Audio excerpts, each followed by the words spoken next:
Welcome to NFT Prime Time. I'm your host, Anthony Bashilio. Today we have a special guest, my good friend, my childhood friend. In fact, such a childhood friend that my dad and his dad grew up in the same town in Sicily together. So I've known this guy my whole life since literally I was 3 years old. I've spent a lot of time with his family, my family, our parents, their parents, part of the same fucking Italian group in New Jersey, like the whole thing. And this guy's name is Alessandro. Patti, welcome to the show. Thank you for the invite to the show today. Yeah, thank you for the intro. Yeah, going back to the roots here as we come up through all these fun operating businesses that we've been, trying to interlace together and find synergies. And we got the new opportunities that we're working on together. I'm super excited to be on the show with you today, and thanks for having me on. Yep. Alex is a consultant for our company right now too. He's our technology consultant.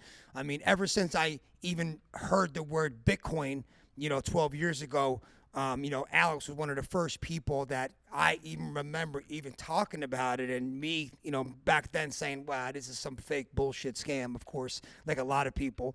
And over the years, that's all Alex has been talking about. And when we were younger, Alex was, IT consultant, did a lot of big IT projects for a lot of big companies. And then, once crypto came out, he went pretty much all in on crypto, especially in the past 5-6 years. And to the point where he's one of the most knowledgeable people that I know in the crypto space that I know personally. And like I said, he's doing consulting with us. We're working on building out a blockchain product in our ecosystem. He's helping us do that. So today, we're going to talk about, probably the 4 major blockchains, the differences, because to be honest with you, I don't know that much about it either. When I got into this world, Alex, I got in with NFTs because I was thinking sports, memorabilia, collectibles, NFTs. I know sports my whole life. This is easy for me to start to understand.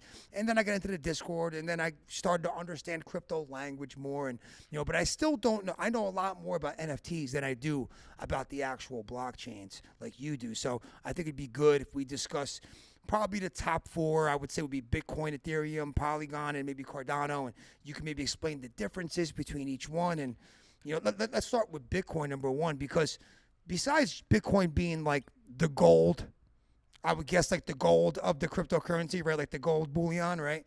Considered the gold standard, right? The gold standard. But what else does it do? All right, so essentially, right.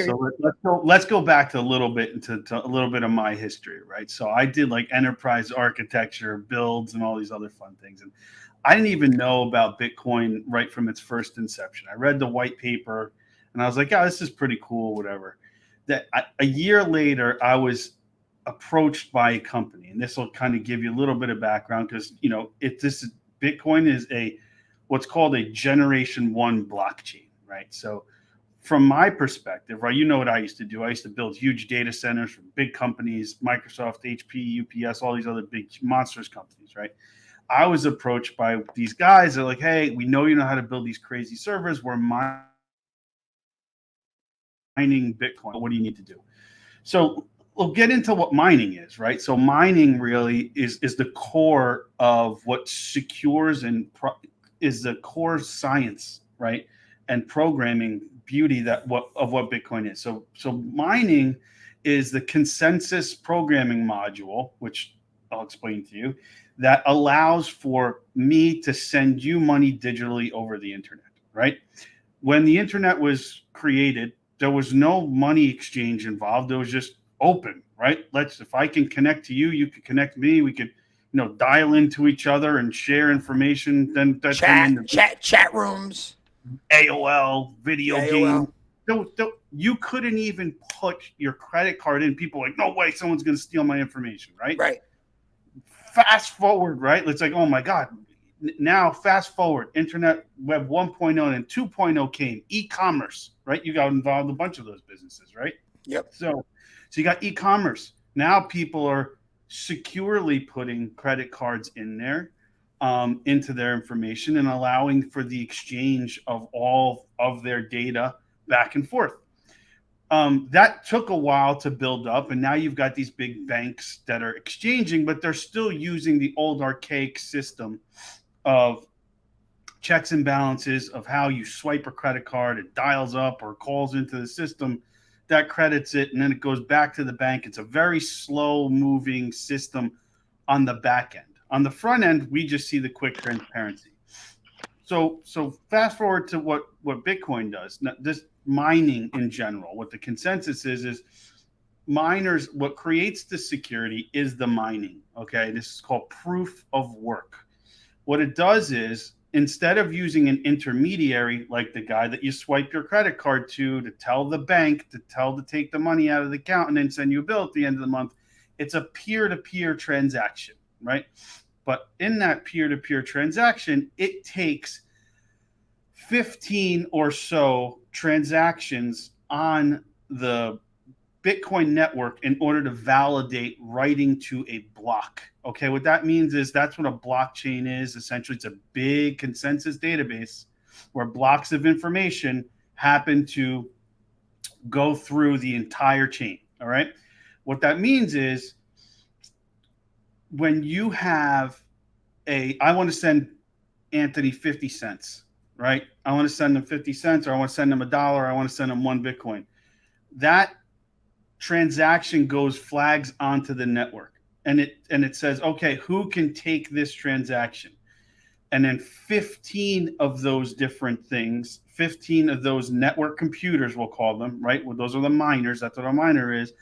Take that transaction and allow and validate it before it can be written to the block and make it a full-on transaction. So that's why the Bitcoin network is a little slow right today, because it has to take that, but that's what the security of the network is. Okay, so it's taking 15 different random nodes or computers around the network and validating that transaction before it's written. So that's why it's basically almost an immutable transaction.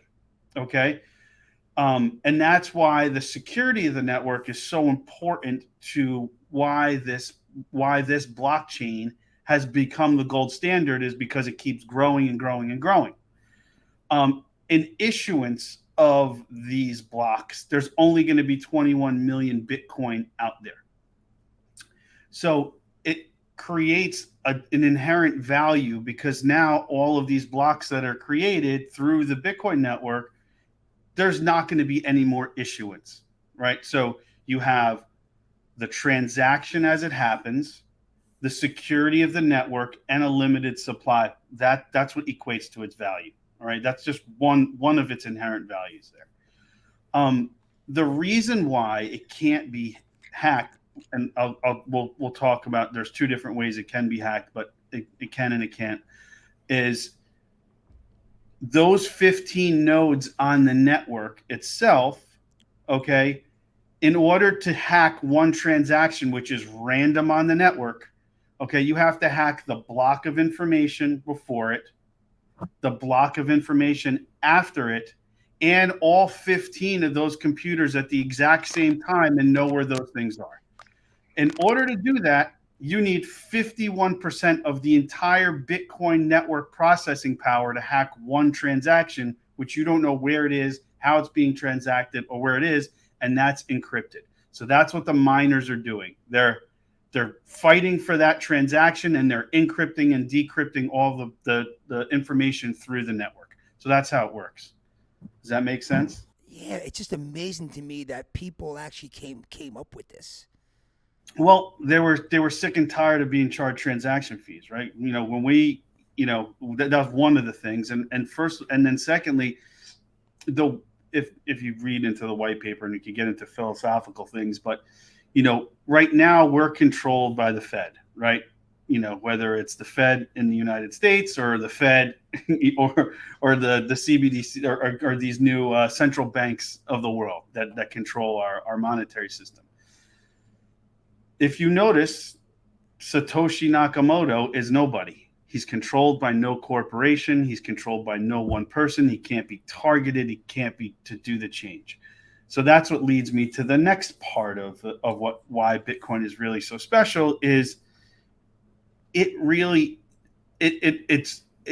a total sovereign chain that allows for the exchange of monetary value without the control of anyone. you've heard the phrase, you own your keys, you own your Bitcoin, right? Or you own your tokens, right? So if you own the keys to your wallet, no one can take those from you. Now, they could come in and steal your keys, but you could break that key. And if they don't have the passphrase, they can't get to it. So though that's what your key is, that's what that term comes from.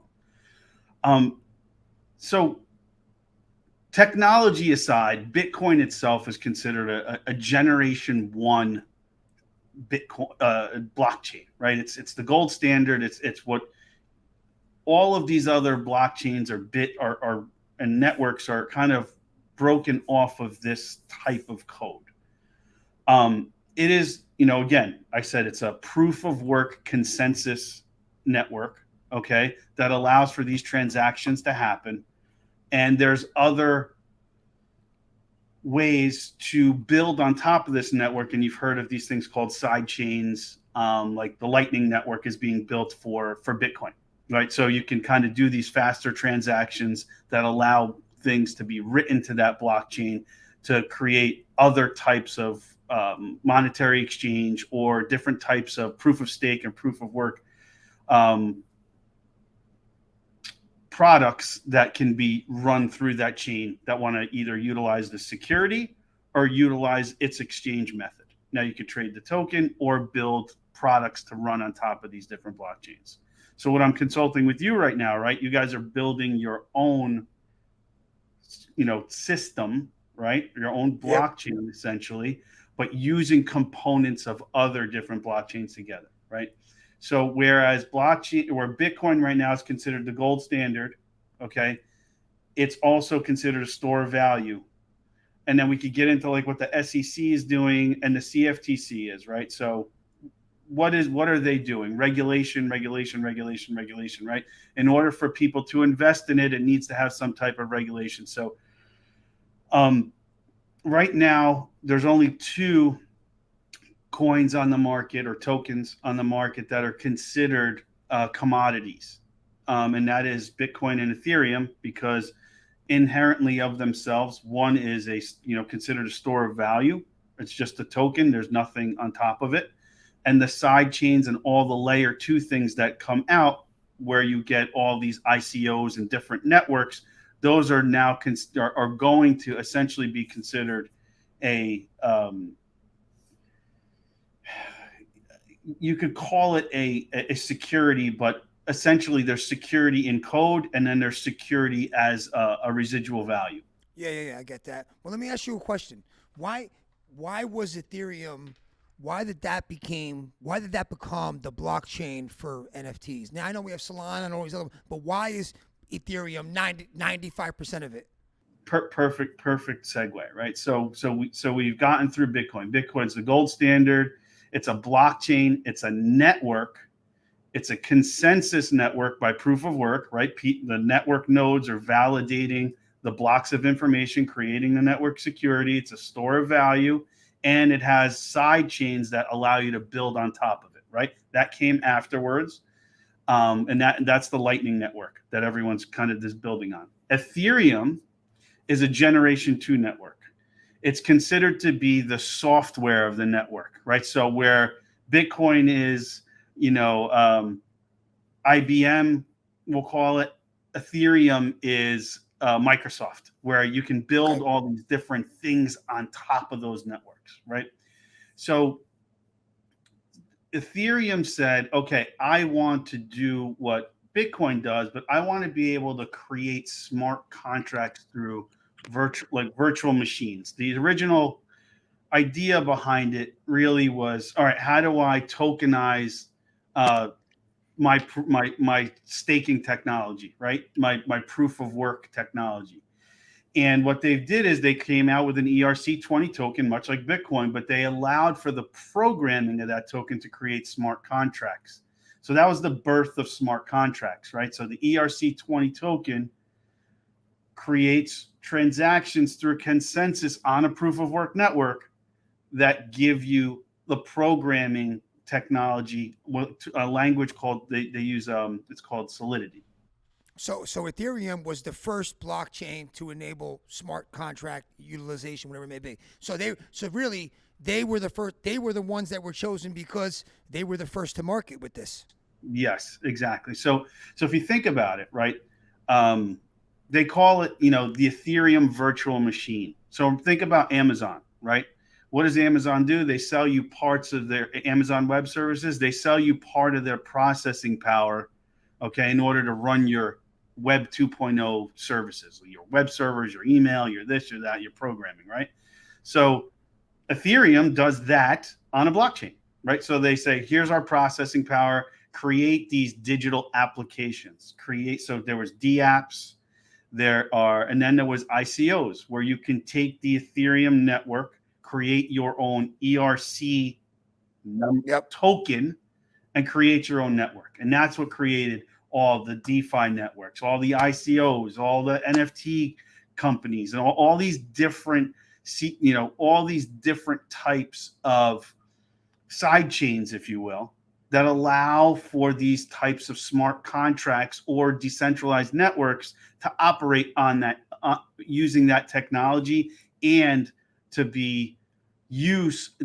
gain access or use of the Ethereum blockchain, right? So you can write it, and you can interoperate, right, with the Ethereum blockchain with your network that you've created, right? So that's kind of what those ICOs are. You go down that list, you'll see what type of token it is. You can look it up. If it says ERC in front of it, it's an Ethereum token with a number, and that number of that token allows it to interoperate and talk with the contracts that you create with the Ethereum blockchain.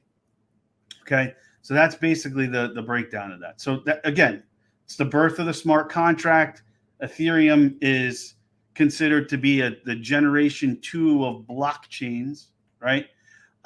It's still considered to be a commodity, Ethereum, the token itself. So it's still, it's still regulated by the CFTC for now. Who knows what they're going to do coming up? But it's still, right. That's where we are as far as from a contract and a network.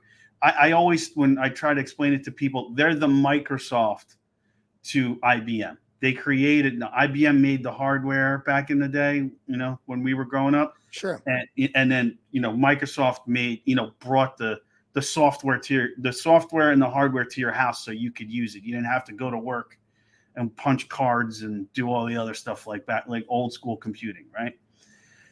So right now, what Ethereum is doing, you've probably heard, if you haven't, if you're involved in the space, Ethereum is moving away from proof of stake. They want to be more green, and they want to solve the problem that they've been having with scaling and the gas fees.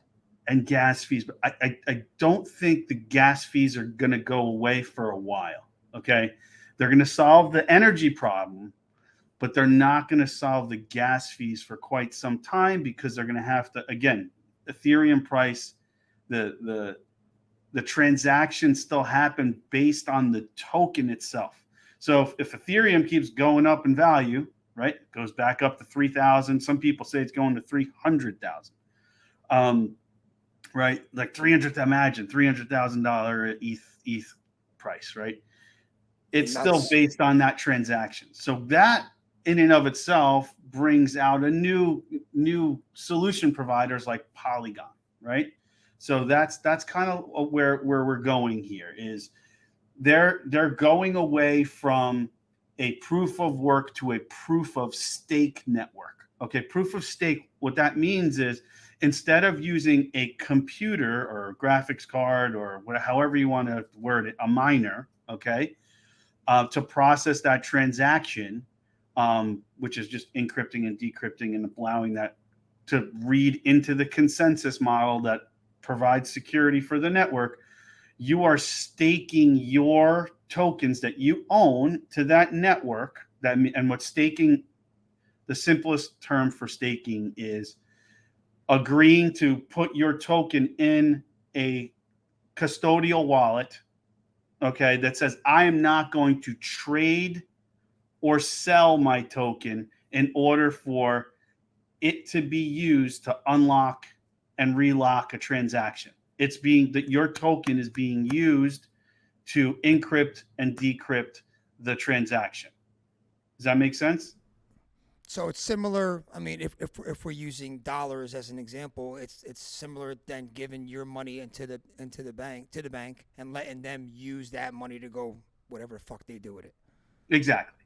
Right. So I'll use another example. When you go to a website now, right? It says HTTPS at the top. Yeah. Yeah. That is your secure token. Yep.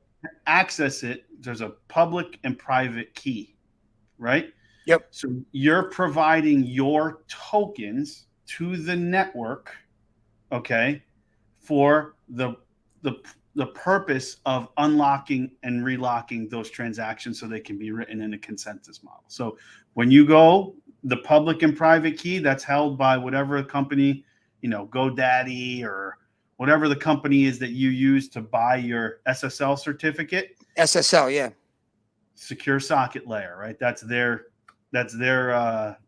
version of this. So each transaction now is going to have a unique transaction code, and they're using your tokens to unlock and relock and encrypt that transaction so it can be written to the blockchain, right? To the Ethereum network.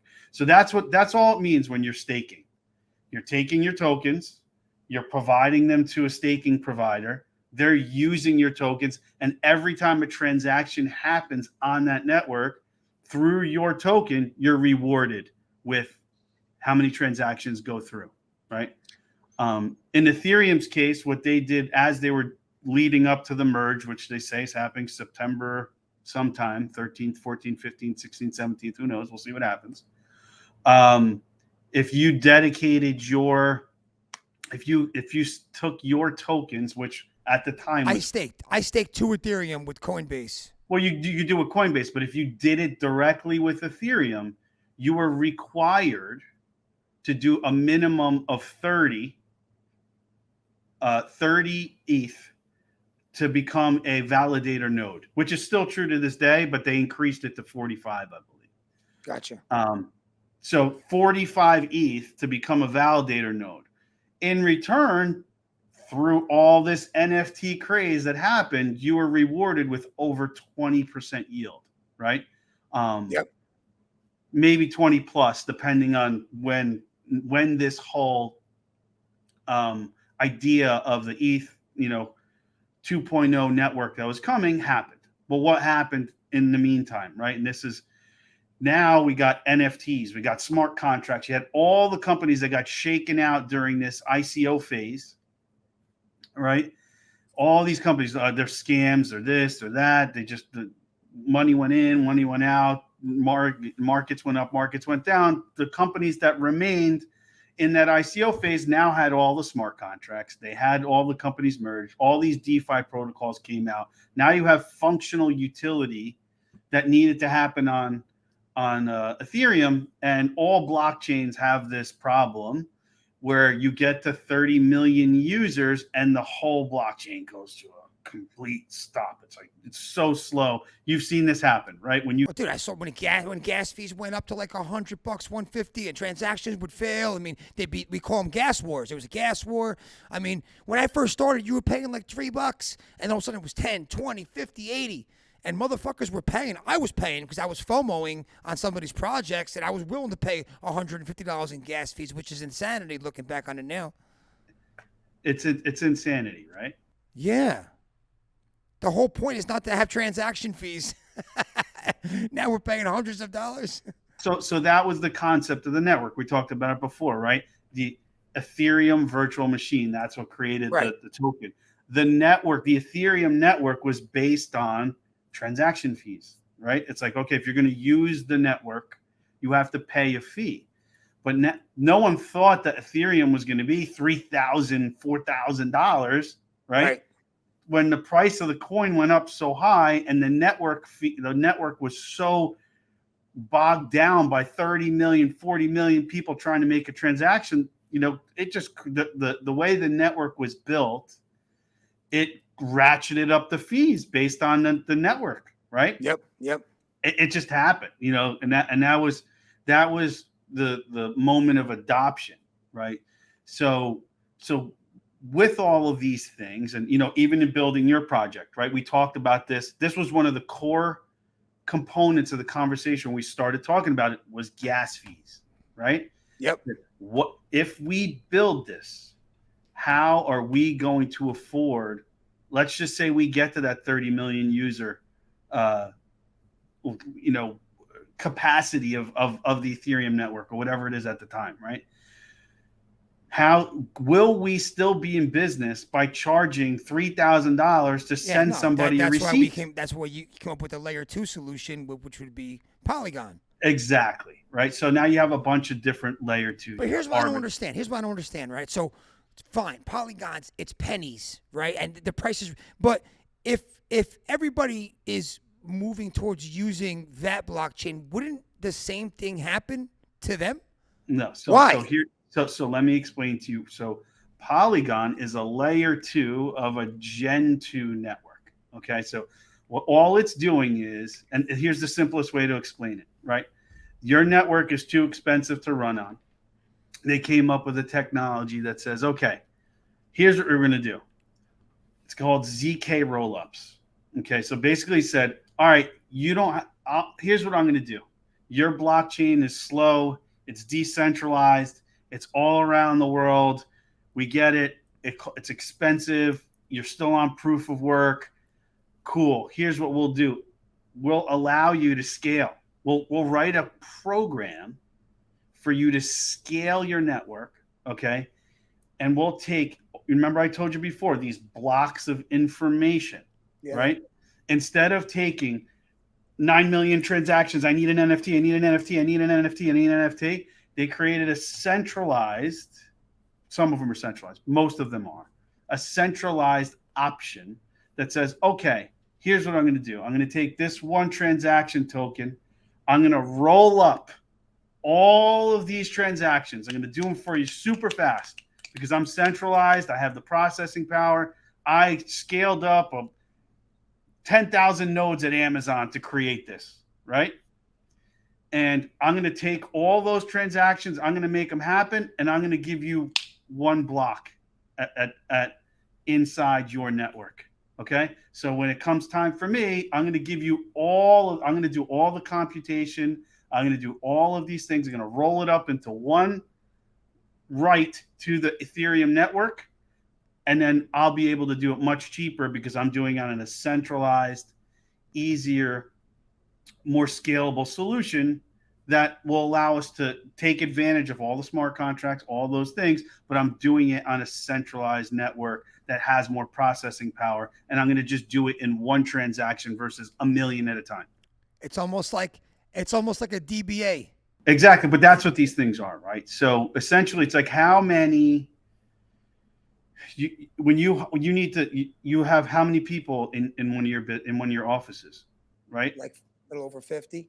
You got 50, right? And then all of a sudden you pick up this huge customer and you need to scale up. Well, all right, now you say, all right, I'm going to go to overseas. I'm going to open up another office somewhere. That's exactly what this is. It's just a scaling solution. Scaling mechanism. Yep. That offers products and services for cheap. Now, here's the kicker with Polygon.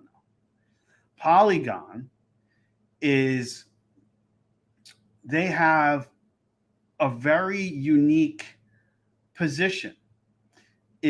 Now remember, they're just a service provider to a blockchain, but they're still an ERC token, right? So they're still doing ERC. They're an ERC, 720, 723. They have a bunch of them, I think, for each one of their different node networks. If you look at Matic on the chart of market cap, it's a layer 2 solution. Where is it on the market cap? It's not even a blockchain, right? Yeah. It's a layer 2 solution. So if you start looking at coin market cap, you're like, should I be looking at the network, the blockchain, or the solution that provides these? Now there's businesses popping up, right? Now people are like, instead of being Ethereum, I can provide those ancillary services around it. and make a really successful business around it, right? Without having the cost of Ethereum. Exactly, right? But here's the other kicker, right? Because they've done this, now they're like, what's a big problem with running games? What's the big problem with running DeFi? What's the big problem with running NFT nodes, right? To run all these new projects. They all have this problem.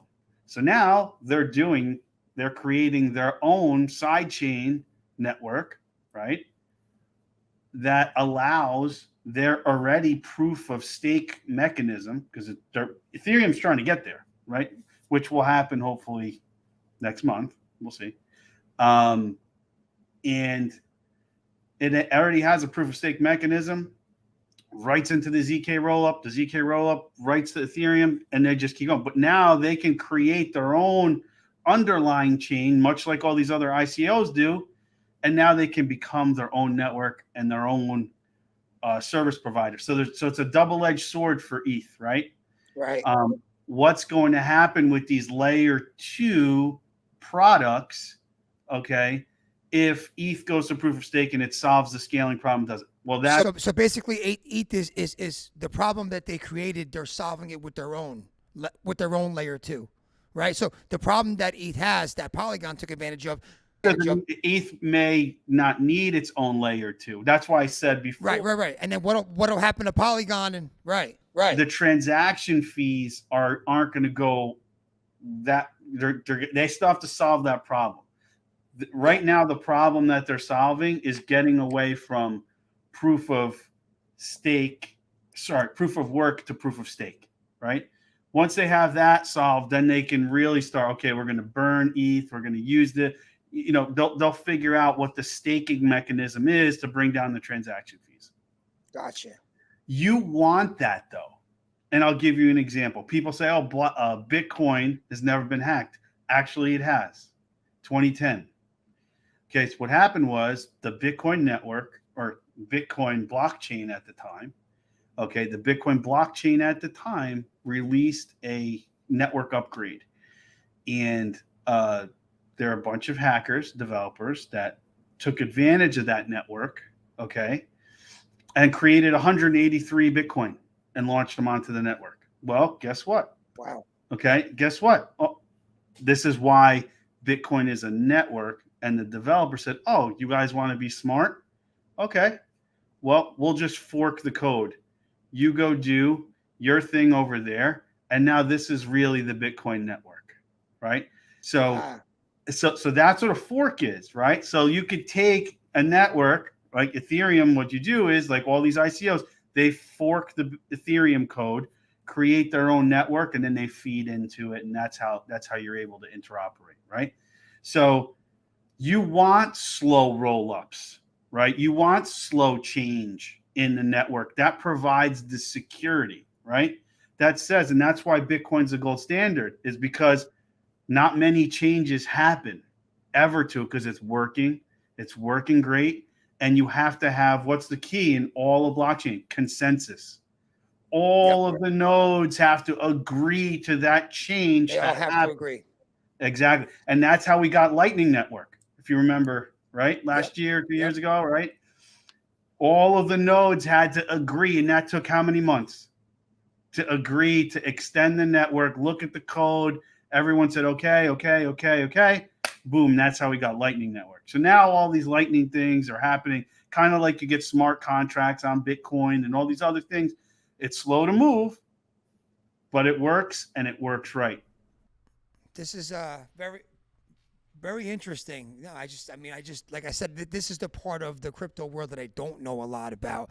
And I got a feeling that we're going to have you on the show a lot more, because there's so much, because we try to keep the show under a half hour.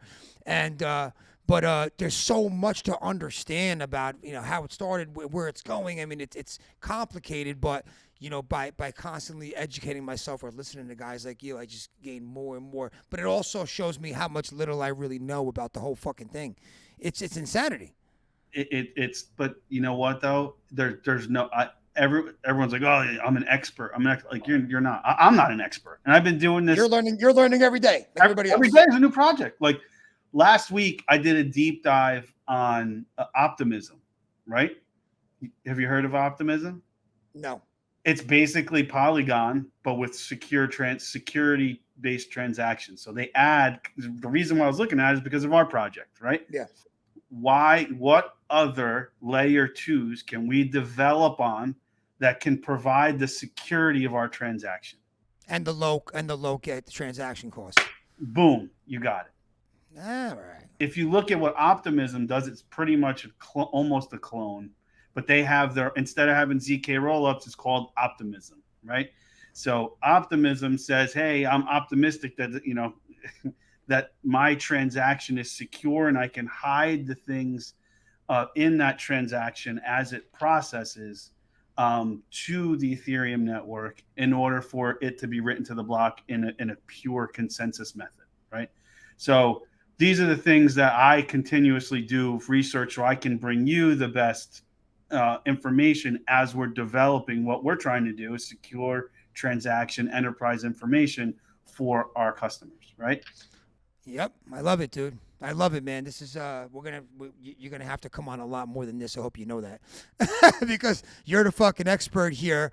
But we're gonna wrap this up now. But I mean, we'll be talking before the next show. But this is good. This gives me a little bit more of a lot more of an understanding of the relationship between Bitcoin, Ethereum, Polygon, and it's just fucking insanity the amount of building that's going on every single day. Yep. Yeah. So we we covered Bitcoin, Ethereum, Polygon. I think we can dive into next time what we'll do is we'll talk about side chains and we'll talk about other networks like Cardano, right? And Solana. Solana, especially, I was going to say, yeah. Yeah. We'll talk about Cardano, Solana, and how all these other chains are talking to each other and how they're trying to interoperate without compromising security, right? Yep. Because people talk about the metaverse, right? Right? Yeah. And how these metaverses are operating and how all these different companies that are coming out. And in order for that code to change, much like what Bitcoin did, these slow changes, Cardano was designed, and this is a little teaser, it was designed to be interoperable. And it was designed to be proof of stake.